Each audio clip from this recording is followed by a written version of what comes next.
순이 방죽과 사랑.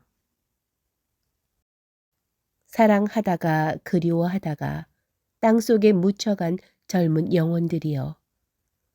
산새가 울다 남긴 눈물일랑 바다. 지금도 그 사랑 깊고 있는가? 순이, 저 밤하늘의 별들이 왜 이리도 아름답지? 우리의 사랑도 저렇게 아름답고 빛나고 있음이 확실해. 꼭 그래요. 우리의 사랑은 소중하고 영원하다고 굳게 믿고 있어요. 이 든든한 가슴 속에 저를 영원히 쉬게 해주세요. 네, 창식 씨. 그래, 우리의 사랑은 의심이 있을 수 없어. 반드시 이뤄놓고 말 거야. 100번, 1000번 명세한 우리의 사랑을 누구도 갈라놓을 순 없어. 나는 순이가 이 세상에 있는 한 모든 것이 행복으로 차 있어. 매일 밤 우리가 이렇게 만나고 헤어져 혼자 집에 돌아가면 저는 물을 떠놓고 창식 씨의 건강과 행복을 빈 다음 저 별을 창문 사이로 한없이 바라보며, 아니 몸부림치며 사랑을 퍼부었어요. 그리고 새벽녘에야 잠이 들곤 했어요. 순이, 우리 작은 손가락을 걸어 이렇게 다시 맹세하는 거야. 이렇게 두 청춘 남녀의 사랑은 뜨겁게 깊어만 갔다. 이들의 눈이 맞았다는 소식을 전해들은 양가의 부모들은 집안 망신이라 하여 펄쩍펄쩍 뛰며 야단이 나버렸다. 부모의 애타는 심사인들 오죽했으리요. 전통 유교 사상이 깊이 뿌리내리고 있던 당시의 사회에선 당연한 반응이었으리라. 우세스러워 못 산다고 가슴 치고 한숨 쉬던 그들의 부모인들, 죽음으로 맹세한 애정 앞에 누군들 묘책이 있었겠는가. 결국 부모들의 반대를 무릅쓰고 간소하게 두 사람의 결혼식은 올려지고 말았다. 결혼 후 몇 달간 이들의 사랑은 끈끈한 것이었다. 그러나 1년이 넘어서자 창식의 마음은 변하고 있었다. 창식의 사랑은 너무 쉽게 식어갔다. 읍내에 사는 다른 여자와 사귀고 있었다. 이래서 결혼은 천국 같은 때도 있고 묘혈 같은 때도 있다고 선인들은 말했을까? 자나 깨나 순이의 가슴은 억누를 길이 없었다. 분노와 배신감으로 온몸이 타들어가는 것 같았다. 얼마 후 창식은 집을 나갔다. 몇 달이 되어도 돌아오질 않았다. 다른 여자와 놀아나기 위해 먼 곳으로 떠났다는 소식을 접하고 순이는 정신을 가누기 어려웠다. 몸은 야위어 가고 마음은 지칠 대로 지쳐 있었다. 그러나 남편을 사랑하는 순이의 마음은 변할 리가 없었다. 흔들리는 마음을 다독이며 안정을 취하려고 최선을 다했다. 그대를 사랑하는 붉은 마음이 어떻게 변할 수가 있으랴 하고 마음을 더 굳건히 먹었다. 순이는 저녁을 먹은 후 어둠이 짙어오면 꼭 창식이와 마주 만났던 방죽 주변을 서성거리며 많은 시간을 보냈다.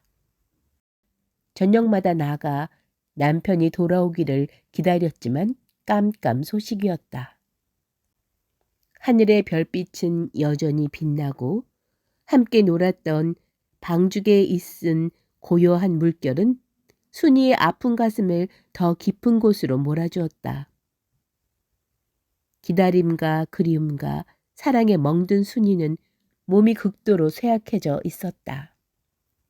돌아오지 않는 남편을 맞이하기 위하여 몇 달을 산과 방죽 옆을 서성거렸던 순이는 이제 버릇이요 일과처럼 되어버렸다. 세월은 흘렀다. 3년 뒤였다. 남편이 돌아온 것이다. 남편인 창식은 읍내에 산다는 여자로부터 따돌림을 당하고 다시 자기 집에 돌아온 것이었다. 아내를 쳐다볼 면목조차 없는 창식은 어두운 밤을 택해서 집에 들어가려는 심사였다. 집을 들어가기 전 집 주변을 살폈다. 3년 전이나 별 변함이 없었다. 그러나 무척 조용한 주위가 손에 땀을 주게 했다. 울타리 너머로 집안을 들여다보고 있는데 소복을 한 아내가 대문을 나서고 있었다. 아내는 그날 밤도 남편을 기다리기 위하여 마중을 나가는 것이었다. 남편은 이상한 생각이 들었다. 아내가 어디를 간다는 말인가? 그것도 이렇게 어두운 밤이 아닌가? 남편은 아내가 가는 길을 따라 멀리서 뒤를 밟고 있었다. 아내는 산길을 가다가 가끔 발걸음을 늦추며 옷고름으로 눈물을 찍어내고 있었다. 낮은 산길을 지나 들어서면 방죽, 아내는 방죽 옆에 이르자 흐느끼는 것이었다. 나중에는 앉아서 우는 것이었다. 한참 울던 아내는 논두렁길을 가더니만 어느 남자의 품에 안기고 말았다. 외간 남자의 품에 안긴 아내는 서로 한참 부둥켜 안고 있더니 정사를 하고 있지 않은가? 밤은 어둡고 부슬비가 쓸쓸히 내리고 있었다.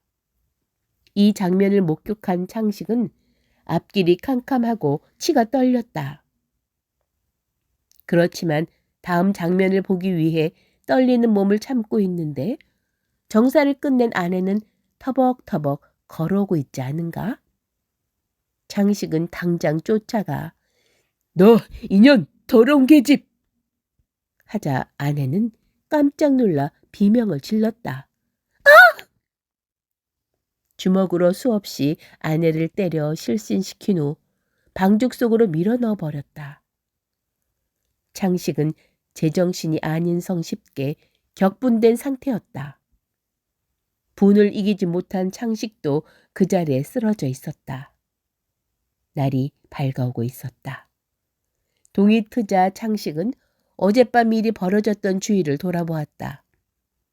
멀리 허수아비가 보였다. 남자 모양으로 만든 허수아비였다. 창식은 깜짝 놀랐다. 어젯밤 정사한 곳이 거기임에 틀림없었다. 어젯밤 아내는 허수아비를 붙들고 있었는데 남편인 창식은 외간 남자로 본 것이었다.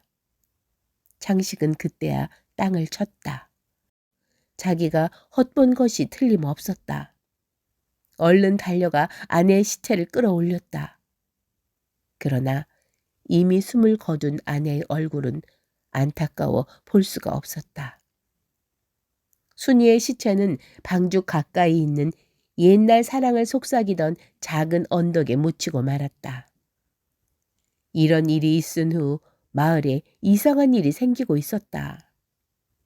그 방죽에서 매년 신중리나 주산마을 사람들이 죽어가고 있었다.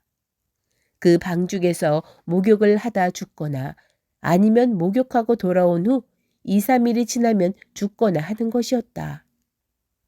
또 자주 있었던 일은 밤에 방죽 옆을 지나면 하얀 옷을 입은 예쁜 색시가 나타나 사람을 홀려 그 방죽을 큰 길로 보이게 하고 없어진다는 것이었다. 그럴 때 홀린 사람은 방죽 속을 길인 줄 알고 들어가다 빠져 죽곤 했다. 그리고 묘에서는 가끔 우는 소리가 들려왔다. 창식은 이 말을 전해 듣고 한 번은 단단히 마음을 먹었다. 직접 자기가 그 영혼을 만나서 속죄라도 하고픈 생각이 들었다. 일부러 달 밝은 밤을 택하여 창식은 방죽가에 나가 있었다. 주위는 몹시 조용하고 쓸쓸했다. 하얀 달빛이 사람을 분간할 정도로 밝았다. 밤이 깊어 자정쯤 되었는데 듣던 바와 같이 하얀 옷을 차려입은 새씨가 자기 앞에 오고 있는데 바로 순이었다. 생전에 맑게 웃던 그 모습으로 바싹 다가오는 것이었다. 창식은 용기를 내었다. 순이 왜 이러는 거요? 당신을 배반한 것이 나였고 당신을 죽인 사람이 바로 나였소. 나는 일생을 속죄하면서 살아갈 작정이요. 당신의 영혼이 편히 잠들 수 있도록 이 몸 다 바칠 계획이오니 많은 사람들을 죽음으로 이끌지 말고 노여움을 풀어주기 바라오. 라고 말하자, 아, 당신이 왔군요. 그렇지 않아도 당신이 오기를 많이도 기다렸답니다. 이제 오셨으니 떠나지 마시고 같이 갑시다. 하며 손을 끌어올리는데 창식은 자신도 모르는 사이에 끌려가고 말았다. 장식의 시체는 며칠이 지나서야 주민들에 의해 발견돼 그의 아내의 묘와 나란히 써주었다. 두 사람이 죽은 후 이 방죽에서 일어나는 이변은 감쪽같이 없어졌다. 이 이야기는 조선 때의 일이다. 창식은 고부면 신중리에 살았던 총각이었고 순이는 고부면 주산에 살았던 처녀다. 두 사람이 세상을 떠나고 이 방죽은 지금도 순이 방죽, 일명 통울 방죽이라 불리고 있다. 이제 두 사람은 전설 속에 묻힌 하나의 공이 되어갔다. 사랑하고 잃어버림은 사랑하지 아니했음보다 나으리라. 던 테니슨의 식구가 의문으로 떠오른 이야기다. 그들은 아마 고이 함께 쉴 수 있으리라. 죽음의 하얀 그림자가 어떤 아픔인지 아직 몰라도 그들은 영원하리라. 먼 지난날의 사랑이란 기억 속에서. 자료 제공 정읍의 전설 김동필.